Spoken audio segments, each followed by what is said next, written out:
Venga, dale. ¿Ya está grabando? ¡Ah! Hola a todos. En el anterior vídeo hablamos sobre si el patriarcado había surgido en el Neolítico o no, pero quedaron algunos flecos sueltos. Por ejemplo, ¿realmente los excedentes productivos trajeron consigo las desigualdades sociales? Y si fue así, ¿estas desigualdades sociales produjeron el patriarcado?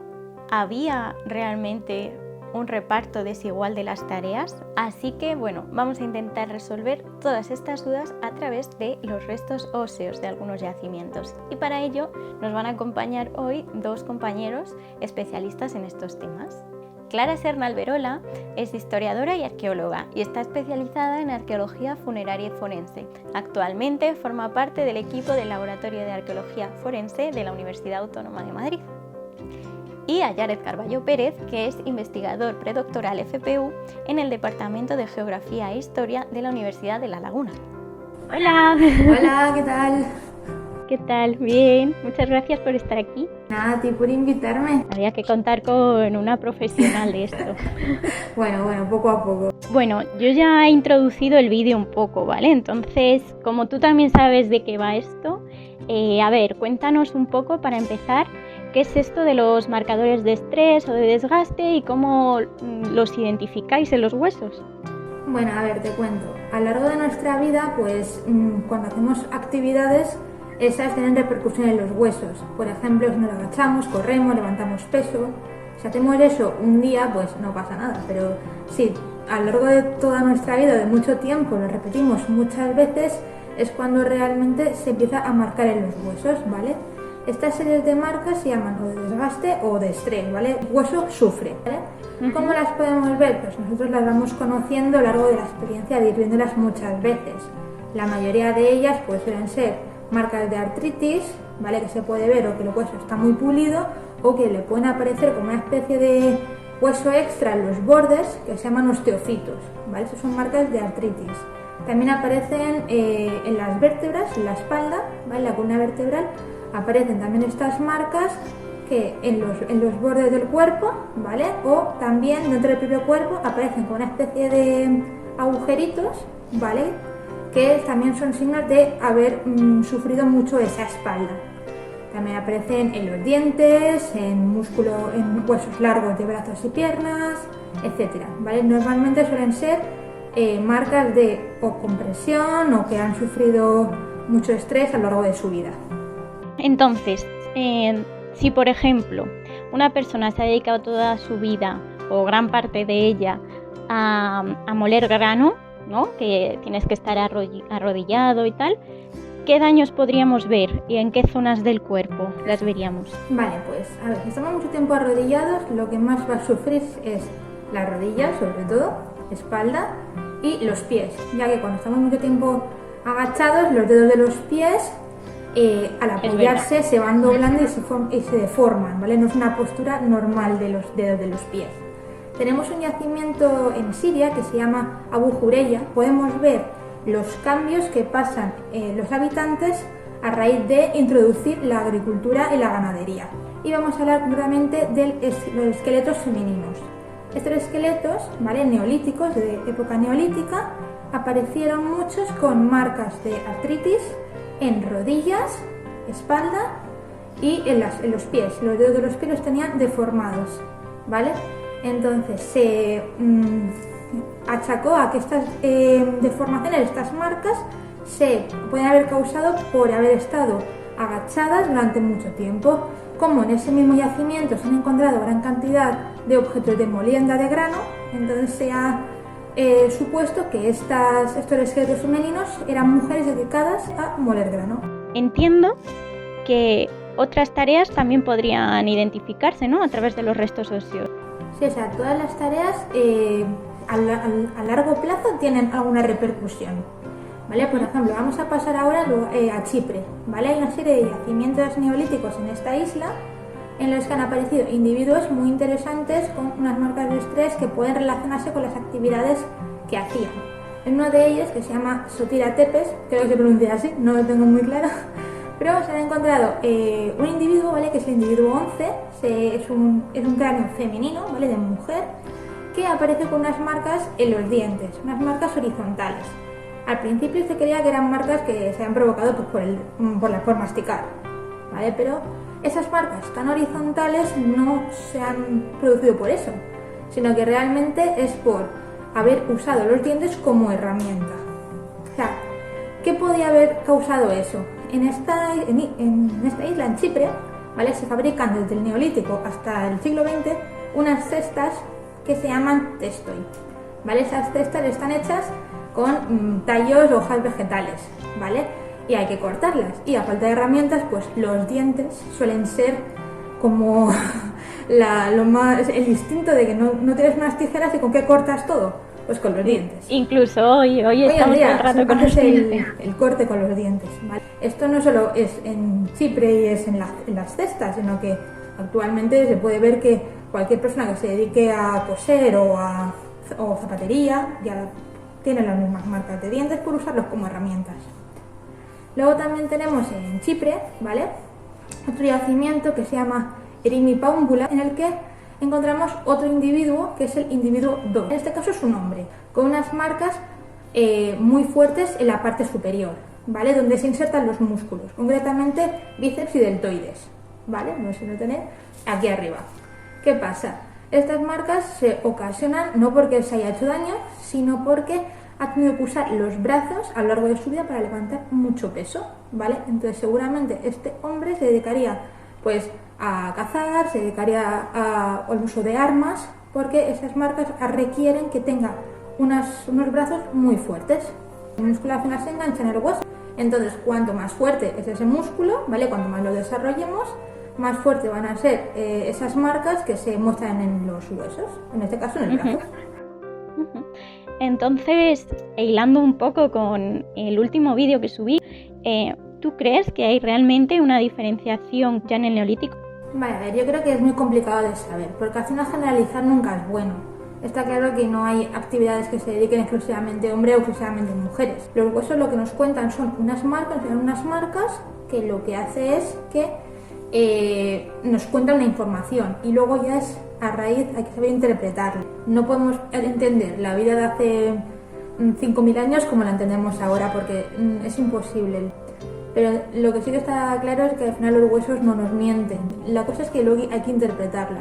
Los huesos nos cuenta que hay una fractura, pero ¿por qué esa persona se ha roto un hueso? ¿Por qué fue en la cara? ¿O por qué aparece más desgaste en las rodillas de las mujeres? Pues a lo mejor por ciertas tareas. Es algo que tenemos que tener en cuenta para hacer nuestra interpretación, pero nunca tomarlo todo al pie de la letra literal, sino estudiar cada caso y ver las características que tiene cada yacimiento. Pues lo que se va a la arqueología. Exacto. Bueno, pues no sé, ¿te quieres añadir algo más? No, si ha quedado todo claro. Yo creo que sí. Bueno, sí. Pues nada, no te robo más tiempo, Clara. Pues muchísimas gracias por la entrevista y nada, hasta la próxima. Encantada. Nos vemos. Chao. Hola, ¿qué tal? ¿Cómo estás? Hola, muy buenas. ¿Qué tal, Marina? Muchísimas gracias por invitarme. Nada, gracias a ti por sacar un huequito. Más o menos ya te he presentado un poco, pero bueno, si nos puedes guiar un poco en tu línea de investigación, resumidamente, guiarnos un poco. Me dedico al estudio de restos humanos de contextos arqueológicos, es decir, utilizo lo que llamamos como osteoarqueología para estudiar, digamos, sobre todo el trabajo cotidiano de las sociedades del pasado. Utilizando este marco metodológico lo estoy aplicando a distintos escenarios del norte de África. Entonces, digamos que utilizando escenarios tan diferentes o divergentes, estamos intentando ver en concreto pues, si hay alguna de estas divergencias que nos ayude pues, tanto a estudiar similitudes como diferencias para ver si este marco metodológico y teórico es aplicable a sociedades con patrones tan distintos realmente. No se trata tanto de hacer una comparación per se, sino digamos de ver cómo se articula pues, distintos elementos, como en el caso del que vamos a hablar, del género pues, tanto en el pasado como en el presente. Entonces, dentro de todo esto, de estas líneas de investigación, las teorías que sigues, como comentamos el otro día, eran más un poco la tendencia de Almudena Hernando, Margarita Sánchez Romero. ¿A qué te refieres con todo esto? Porque la mayoría de personas que nos vayan a ver yo creo que no sabe quiénes son o cuáles son sus tendencias. Sí. Pues esto, bueno, empezó digamos como dos núcleos investigadores que están también estrechamente ligados. En concreto, bueno, digamos que empecé sobre todo a interesarme también por un lado en la arqueología feminista, en concreto del Estado español, porque hice mi trabajo de fin de máster estudiando una muestra de Calcolítico de Granada. Entonces, en este sentido es muy importante, digamos, toda la línea que ha seguido Margarita Sánchez Romero para el estudio también de lo que es el pasado femenino y también de la infancia en la prehistoria reciente de Andalucía. Esto era importante porque en la muestra que yo estudio pues tanto incluía toda una serie de mujeres y también de niños que estaban enterrados en este dolmen, en el dolmen del Cortijo de los Vínculos, que está ubicado en el Pantano de los Bermejales, y digamos que ahí fue como empecé a adentrarme un poco en el mundo de la arqueología feminista. Más tarde pues sobre todo con el tema de ver un poco las diferencias de sexo, claro, porque digamos que ahí hay que diferenciar lo que entendemos por sexo biológico de lo que entendemos del género como constructo social y cultural. Pues es muy interesante, digamos, todas las propuestas que llevan ya más tarde, sobre todo estudios muy interesantes que han liderado otras investigadoras como Almudena Hernando, que es muy importante sobre todo para entender cómo la movilidad, que es algo que también estudio en mi tesis, cómo la movilidad, digamos, es uno de esos elementos que han potenciado la desigualdad, pues a los hombres sobre todo a generar una identidad, digamos, más individualista y a las mujeres una identidad más comunitaria, que luego ya podemos ir adentrando un poco más en ese tipo de cuestiones. Y luego también como pueden ser los trabajos de Paloma González Marsén. Entonces digamos que por un lado está esa parte de la arqueología feminista, que es uno de mis núcleos teóricos del trabajo que estoy haciendo, y el otro que está estrechamente ligado, que es lo que también trabaja, bueno, pues tanto en este caso Margarita Sánchez Romero en el escenario español, pero sobre todo a nivel internacional, pues lo que es la arqueología del cuerpo o lo que es, digamos, la teoría osteoarqueológica, lo que intenta ver es cómo el cuerpo también forma parte de la cultura material de las sociedades del pasado, en tanto que nuestra cultura y nuestra identidad lo modela. O sea, nacemos como con una carcasa biológica vacía de esa información cultural, pero a medida que vamos creciendo y vamos desarrollando, pues hay distintos elementos, pues como la alimentación, las actividades cotidianas físicas que realizamos, la violencia, tanto a nivel estructural como más de carácter físico, y luego incluso pues modificaciones intencionales que muchas sociedades llevan sobre sus propios cuerpos, pues tanto de casos muy extremos como pueden ser el estrechamiento de los pies en China o el estiramiento de los cuellos en distintas zonas africanas, a casos un poco más particulares que son más difíciles de estudiar en el pasado, pero como puede ser la ornamentación, la joyería o los tatuajes, que también son elementos, digamos, que utilizamos nuestro cuerpo también como signo cultural, por así decirlo. Entonces no hay que entenderlo meramente como un cuerpo, digamos, como ese elemento puramente biológico, sino también, igual que estudiamos a la cerámica o la industria lítica como elementos de la materia cultural de las sociedades del pasado, pues también entender los restos óseos como parte de esa cultura material. Sí, eso es.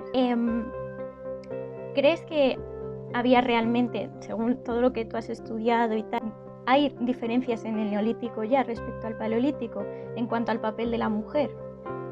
Bueno, digamos, yo quizás por las cronologías que toco, de momento no he podido ver esas diferencias, y es verdad que las muestras del Paleolítico son algo más problemáticas por problemas de conservación, pero bueno, digamos que a nivel teórico lo que se ha planteado siempre es sobre todo que con los inicios, digamos, de la sedentarización es cuando más empiezan a aumentar o digamos que se empieza a crear ciertas desigualdades por la cuestión de la fijación a una serie de poblados o los inicios, digamos, de esa sedentarización. Con eso, pero sí es verdad que hay determinadas zonas en las que no podemos generalizar tanto, digamos, esta evolución, sino que, por ejemplo, en Andalucía Central, todavía en estas cronologías, seguramente sean poblaciones con muchísima movilidad, ya que no tienen, digamos, esa arquitectura de piedra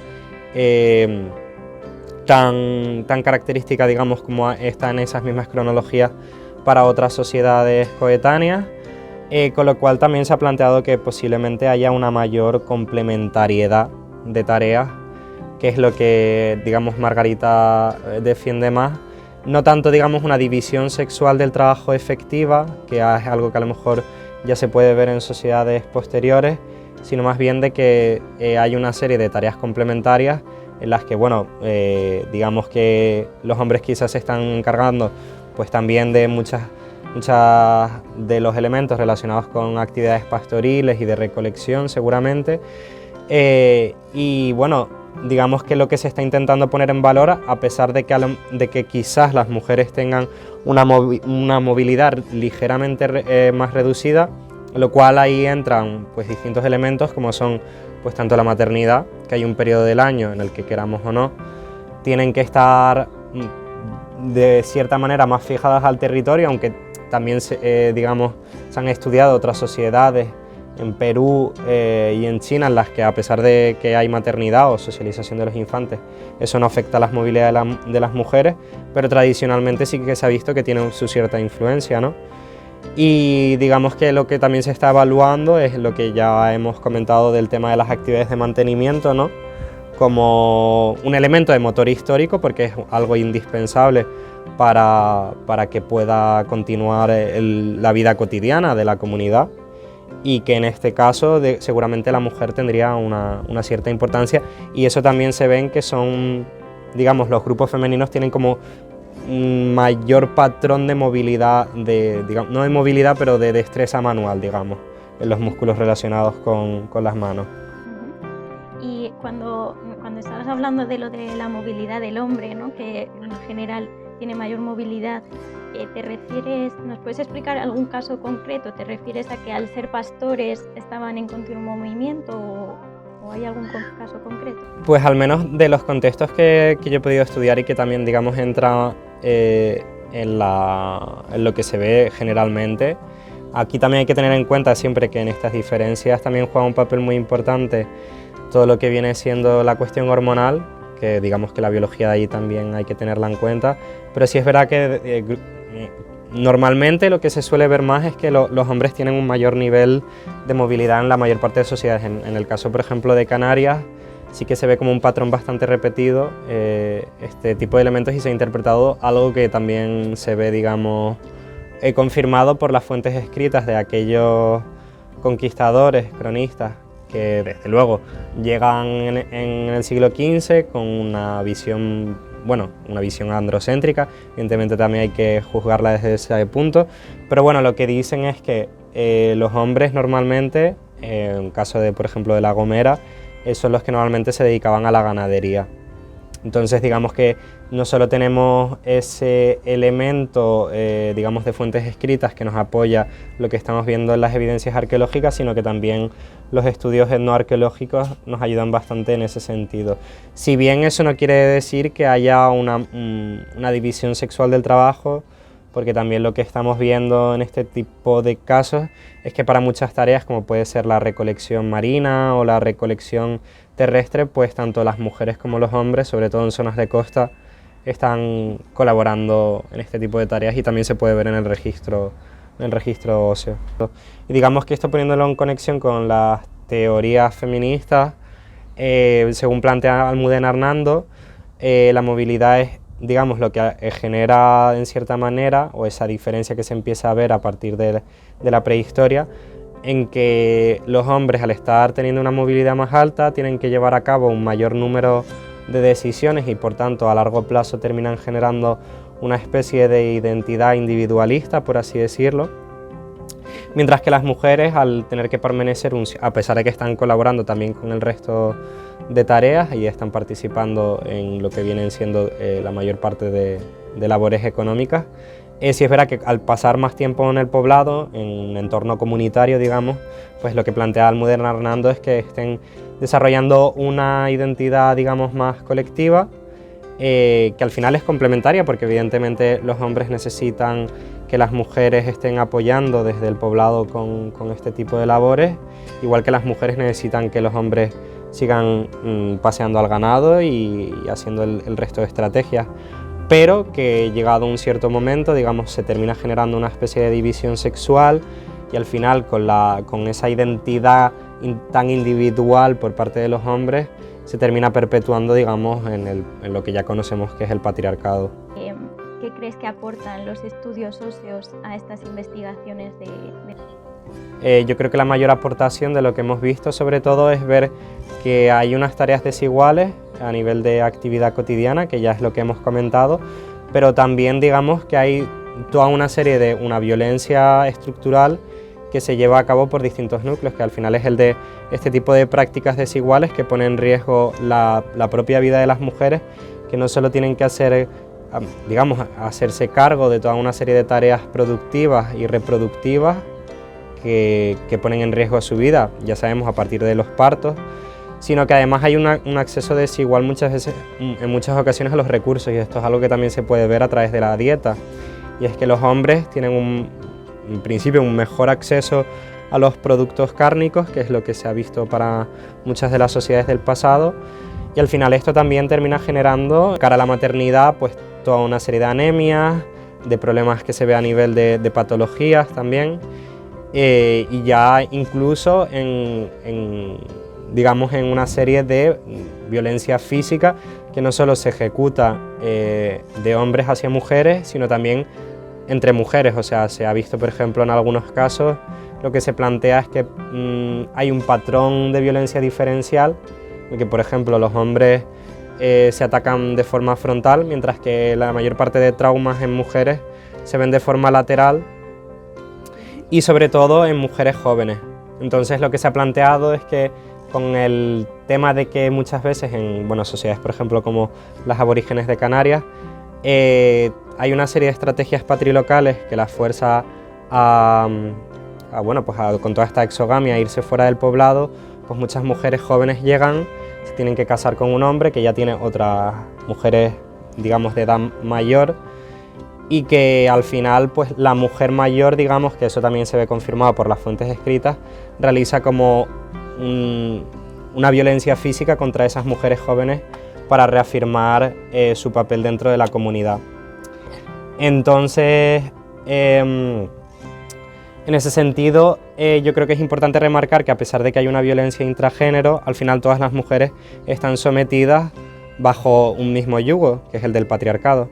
Entonces yo creo que siempre esa perspectiva de género y feminista es necesaria tenerla a la hora de evaluar la situación de la mujer en el pasado. ¿Qué es lo que se ve realmente en los restos óseos que estás estudiando? ¿Nos puedes concretar un poco así sobre tus estudios? Sí, de momento, todavía digamos que no he podido procesar absolutamente todo lo de mi tesis, pero lo que estamos empezando a ver, que ya digamos sigue un poco en la línea de lo que ya hemos comentado. Pues primero eso, que hay las diferencias de movilidad son efectivas entre hombres y mujeres, hay una mayor movilidad entre los hombres, digamos, de Canarias. Y luego una cosa que también me parece interesante es eso, el hecho de que haya en principio una mayor destreza manual, digamos, todo lo que son los músculos relacionados con la movilidad de los dedos, entre las mujeres. Pero esto siempre es un poco más dificultoso porque son muestras que muchas veces están entremezcladas, que para la estimación del sexo ya sabemos lo difícil que es aplicar a veces funciones discriminantes que no corresponden de la misma población, con lo cual todo lo que es la estimación del sexo se convierte en un elemento fundamental para poder disectar qué está pasando intergénero. Entonces digamos que el hecho de poder responder a esta pregunta tan importante, como son las relaciones identitarias en el pasado, ¿no? Viene todo un reto metodológico detrás, que ya lo conocemos en antropología física y en arqueología, y es la cuestión de hasta qué punto la estimación del sexo nos está dando unos datos realmente ciertos, que hay que tener muchas veces en cuenta en todo este tipo de estudios, y hay que ser críticos con lo que leemos y autocríticos con nuestra propia investigación, y evidentemente tiene sus limitaciones, pero afortunadamente siempre cualquier aproximación que se pueda hacer yo creo que es positiva, ¿no? Eso es. Sí, yo creo que las técnicas también van avanzando y muchas veces hay que revisar muchos trabajos, ¿no? Pero yo creo que es importante que por lo menos se dé lugar a este tipo de investigaciones. Siguiendo un poco la línea de lo que plantea Almudena Hernando, el patriarcado yo creo que tiene que ver sobre todo con una red ya institucionalizada, ¿no? Sobre todo con la aparición, digamos que ahí podemos tener evidencias ya desde la prehistoria de que no aparece de repente de un día a otro, ya se están empezando a dar, pero sobre todo yo creo que el problema del patriarcado es cuando se institucionaliza y al final limita a las mujeres al acceso del conocimiento, que sobre todo a partir de la estructura, porque previamente digamos que la transmisión o la transferencia de conocimientos se solía dar de forma materna, ¿no? Al final todo lo que es la socialización de los niños, normalmente la mujer ahí es quien suele tener el poder, si bien luego con muchos procesos de aprendizaje y tal, según qué profesión fuera, evidentemente pues ahí los hombres tendrían su papel, pero yo creo que desde el momento en el que, digamos, con todo esto que estábamos planteando de una identidad individualista, que los hombres tienen acceso exclusivo a ciertos puestos de poder y que además lo tenemos evidenciado a partir del surgimiento de la escritura, evidentemente, al cual solo pueden acceder los hombres. Yo creo que ahí tenemos la principal evidencia de que ya tenemos un patriarcado completamente institucionalizado y ya de ahí se quedaría perpetuado en lo que viene siendo la evolución histórica. Bajo el punto de vista y de lo que he podido leer, pero tampoco, digamos, no es algo en lo que haya podido profundizar mucho más. Sí, bueno, creo que incluso los expertos en estos temas, nadie puede dar por seguro algo que no hemos vivido, entonces, pero bueno, es súper interesante plantear todas las posibilidades, ¿no? Que es lo que yo pretendo un poco, abrir debate también y sobre todo crear más dudas, que más que resolver preguntas, como crear más dudas, que al final eso es que es súper complejo, claro, analizarlo desde una perspectiva, bueno, aparte de actual, la dualidad, ¿no? Y el binomio mujer u hombre. Entonces también es muy complejo porque no sabemos realmente cómo veían esta dualidad o si existía esta dualidad realmente en otras épocas, en otros lugares. Sí, en América del Norte incluso hay hasta en ciertas comunidades tribales hay hasta 5 géneros, o bueno, luego por no hablar evidentemente ya a nivel médico de lo que es la intersexualidad y cómo se articula y digamos cómo se ha evidenciado a lo largo de la historia, que es un proceso súper complejo, digamos. Tenemos tanto a nivel biológico como cultural distintas evidencias de cómo se manifiesta el sexo y el género y no siempre tiene por qué corresponderse a ese binomio. Así que yo creo que es como algo que tenemos que tener presente. Las preguntas que nos planteamos en la actualidad responden también a unas preocupaciones actuales sociales, como son la situación de la mujer desde planteamientos más feministas y ya más recientemente, pero bueno, con toda esta cuestión de la performatividad que plantea Judith Butler, también estudiar, digamos, las distintas manifestaciones del género y del sexo en el pasado y sobre todo que hay que tener en cuenta, ya que al final lo que estamos estudiando son los restos materiales que dejan individuos que han tenido identidades que pueden corresponderse o no a las que tenemos en la actualidad. Sí, totalmente de acuerdo. Te das cuenta y dices, claro, es que lo estoy estudiando desde mi lugar, desde mi posición, desde mi momento y desde este lugar geográfico y social. O sea, es que no se puede, es súper difícil. Claro. Sí, es un ejercicio de crítica constante, yo creo, pero ser consciente también de las limitaciones que tenemos, pero bueno, que estamos haciendo una aproximación, aunque sea a veces actualista, pero creo que siempre se aporta y por eso hay que revisar los estudios del pasado, igual que revisarán lo que digamos nosotros en el futuro, y así es como se construye un poco el conocimiento, ¿no? Claro, sí. Bueno, pues nada, cuando quieras, estás siempre invitado. Pues muchísimas gracias, Marina. Cualquier cosa ya sabes que aquí me tienes para lo que pueda yo apoyar desde mi humilde posición. Yo encantada de tenerte como invitado siempre. Lo mismo digo, Muchísimas gracias. Bueno, pues no sé si este vídeo ha resuelto vuestras dudas. Sinceramente espero que os haya generado más. Así que os invito a que debatamos en los comentarios qué os ha parecido el vídeo, cuál de las teorías que hemos presentado os convence más, si creéis que la arqueología con perspectiva de género necesita una revisión y cualquier cosa que se os ocurra. hasta aquí llegamos hoy. Si te ha gustado el vídeo, ya sabes, dale me gusta, dale a la campanita para que te notifique si subo un nuevo vídeo. Si te ha gustado y quieres contenido similar más a menudo, suscríbete y comparte el vídeo. Me lo sé, ya está. ¿Pedo? Pedo.